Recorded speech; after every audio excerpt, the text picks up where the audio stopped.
Hello, Hello, welcome back to the channel. My name's Alexis, and I'm Jen. and with That's Flipping Retro. Yep, we buy stuff, we sell stuff, we eat pot noodles. Yes. So, kind of episode 3 in the Vintage Saga. What we're going to do is Revenge of the. Revenge of the Vintage. Which sounds like a race I know from that's another not planet, episode doesn't 3 it? before any Star Wars nerds tell me off. Yes. However, we're just going to kind of update you really as to what happened with the stuff that we were embroiled in. Yeah, we won't go into detail because you've seen 2 videos worth of us moaning about Vinted. Yeah, I mean, we'll give you sort of a very slight recap in case you haven't seen those videos, for anyone who hasn't seen them. But yeah, we won't dwell on that. And then we're going to talk about other Vinted issues as well, aren't we? Yes. So yeah, we'll start with our own scenarios. So weeks ago, we had verification issues. We've had them ever since, and they're now sorted. Hey! So yeah, Pot noodles all round. It was basically to do with sending them documents, and they kept rejecting it.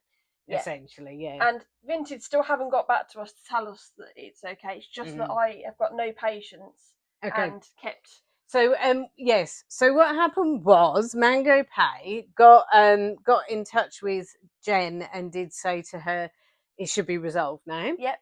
And you found it wasn't, and you kept clicking and clicking on it and trying to do something. But what did you do to resolve that then? I logged out and logged back in again. And I think that was it. And then you tried again, didn't and then you? I tried again. And it just, the money came straight out, didn't it? And the money came straight out. Mhm. And it was in the account within about half an hour, I suppose, because it's the first time in a while. So basically, I mean, the moral of this one is that if you're having issues with the verification process, probably the best people to get in touch with a Mango Pay rather than go through Vinted, because it seems to be that everything gets rejected over and over and over, and it is sometimes a bit vague when they do send you rejection messages saying we don't want what you've sent us now, we want something else, and they don't actually specify what that is. No. So you're kind of left guessing, aren't you, really? Yeah. But this morning we noticed, I don't know remember who noticed. Was Me, it you? on Reddit. Yeah. Alexis loves Reddit. Yeah. Go on, Alexis, you tell them what Reddit says. Right, so I noticed there was a post about categories. Not categories, it was the sizing on Vinted, clothes specifically on Vinted. So I had a look, and loads of other people have moaned about it, on Reddit. And what they're doing now is they've kind of changed their sizing. So now, if you found that you'd listed something as a 12. Yep. Well, according to them now, that sizing is actually a 16. Yep. So, sorry to all the size 12s out there, know size 16. So this isn't very good news for people who've already listed loads of stuff. And I know there's sellers out there who've got, 1,000+ things. We have about over 600 items. Yeah. And they're pretty much all clothes, aren't they, at the moment? Yeah. And, I didn't see any point in contacting Vinted about it because about as much use as a chocolate teapot, pair of glasses to man one ear, that kind of thing. Chocolate fire guard, paper condom, etc. Yes. But I went onto the resellers Facebook group, one of the many that there is, and someone said that they'd messaged Vinted, and Vinted said that we have to now go in and correct every single listing. Yeah, so you manually have to go into each of your listings and correct the sizes so that they reflect the correct sizes, because I think what it is it was originally they had a mismatched sizing things. So if you noticed, some of their XXLs were coming out as a 16, weren't they? Yeah. And obviously in reality, if you are of, an XXL size, you're probably not going to be a size 16. So what they've done is they've kind of shifted all those sizes, all the kind of like 16, 18, whatever, all those sizes, down a few to reflect real life, Or up a few, because the size 12 I listed is now a size 16. Yeah. So what you would have to do then is move it down 2 sizes. And people, and you might be saying, well, I put the size in the title and the description, so it doesn't matter, I'll just leave it. However, a lot of people do searching via sizes. So if someone's searching for a size 12 and yours is on the Vinted category or whatever as a 16, they're not going to find your listing. And somebody might find your listing who is an actual size 16 and then is going to shit bricks when they receive a size 12. Yeah. We all know attentive. We all know how attentive the buyers on any platform are in reading descriptions. You know, how many times has someone messaged you asking for measurements that are actually in the listing themselves? You know, people are not going to look at your listing. They're going to see the Vinted size, buy it, and then you're going to get a shitload of returns. Yes. Basically. So my evening this evening is going to consist of going into each individual Vinted listing and changing them. Yes. So, you know, me listing books really kind of goes in my favour, unless, of course, all of a sudden, I don't know, something specifically changes with them, which is possible, isn't it? Well, you never know with Vinted. No. But, yeah. Yeah. But, yeah, we just wanted to kind of tell you. Oh, and also, as we promised, because we have now got our Vinted payment sorted, we're going to do a live on Wednesday. And there's going to be no specific thing. It's just going to be a chat and a catch-up. Yes, so what time are we doing that? We said lunchtime, so what do you reckon?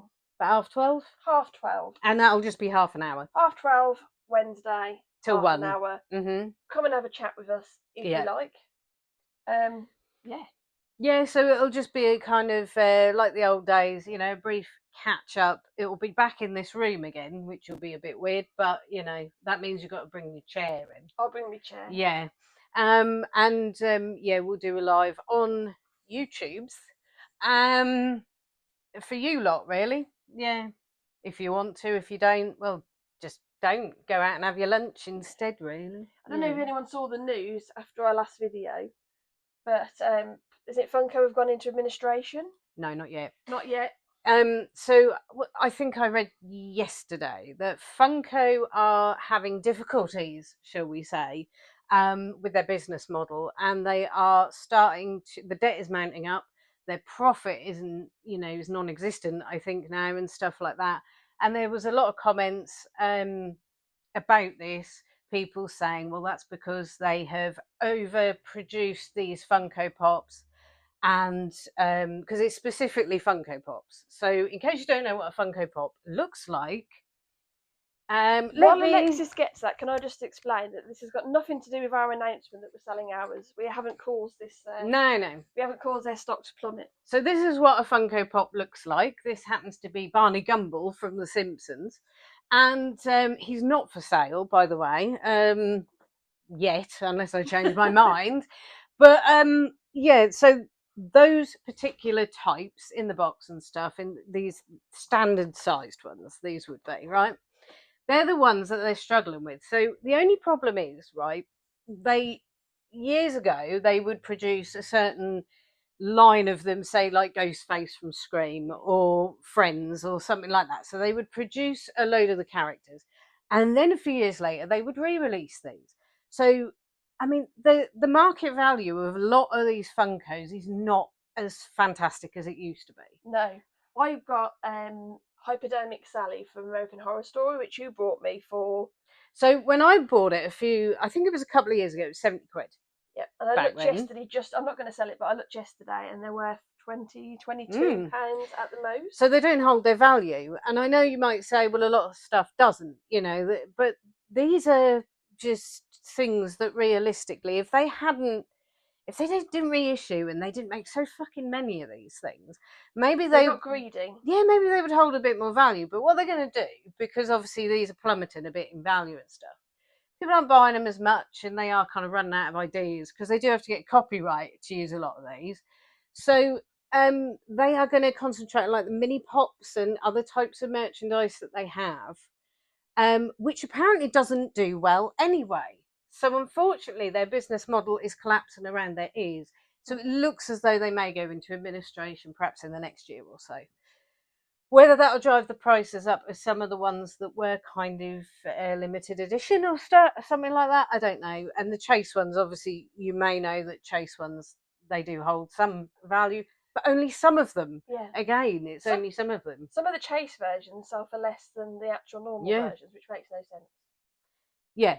So basically, if it's, to be fair, if you want a direct comparison, Beanie Babies, right? So Yeah. basically, in the 90s, there were Beanie Babies everywhere. Now, people rushing out and buying loads of Beanie Babies because they thought that they were going to be, their nest egg. And I remember watching this program. It was about this auction, and this woman had brought in 2 huge plastic barrels full of TY Beanie Babies that her mum had collected, and there were all kinds in there. And when they totaled up the value, basically they realised that the plastic drums she had bought them in were worth more than the collection. Yeah. And I think we have something, a modern day equivalent, to be fair, in some respects, because it's only certain TY Beanie Babies from back in the day that are actually worth anything. Yeah. Same with these, So yeah, there you go. If you want to, blast from the past. TY, we've been burned by TY Beanie Babies, Not haven't literally. we? Not literally, but we we bought paid a load. a £5 for a load, and you made more. I think you I made did about make a tenner more. on them. So. But luckily, right, I could sell in bulk. So I sold, I think there were McDonald's ones in there, but it wasn't just the Beanie Babies. There was like Mr. Men and all sorts of shite in there as well. And then there was like the more full size stuff, I think, as well. And then there was old McDonald's Happy Meal boxes. So I could sell all these in bulk and made more than a £5. But it was a little bit like we bought these thinking they were one thing and they're just not. Yeah. So if you go on eBay, though, there are people who say that the tags on a Beanie Baby have errors, and it makes them really, really, really worthwhile buying, and it drives the value way up if they have an error. No, it doesn't. No, don't listen to that. And another problem I've just remembered with Funko Pops is that there's so many fakes out there, and the fakes are or were getting so much more sophisticated that you can't, unless you know exactly what you're looking for, you can't really tell. I mean, it's not like he's got 3 arms and a 7 eyes or anything. It's really, really hard to tell. Apparently, I mean, this is made in Vietnam on the bottom, and there was one thing at one point that was like, if it says made in Vietnam, it's real. If it says made in China, it's not. Well, now they make a lot in China, so how can you tell the difference with that? You can't, right? And there was also the print, like the printing is crap on a fake. All over pretty much, mostly here, but like all over the box. And apparently, this white bit around the edge of that picture on the front is it thinner or thicker? I don't know, one of the two. So it's either thinner. I can't remember. Sorry, but it's either thinner or thicker on the fakes. So look out for that. Yeah, and to be fair, the fakes are often awful. Yes. Well, just a quick one from us today, really. Wanted to just to update you on the Vinted situation. Yeah. And I guess that if there's nothing else to talk about, we'll see you on Wednesday, hopefully.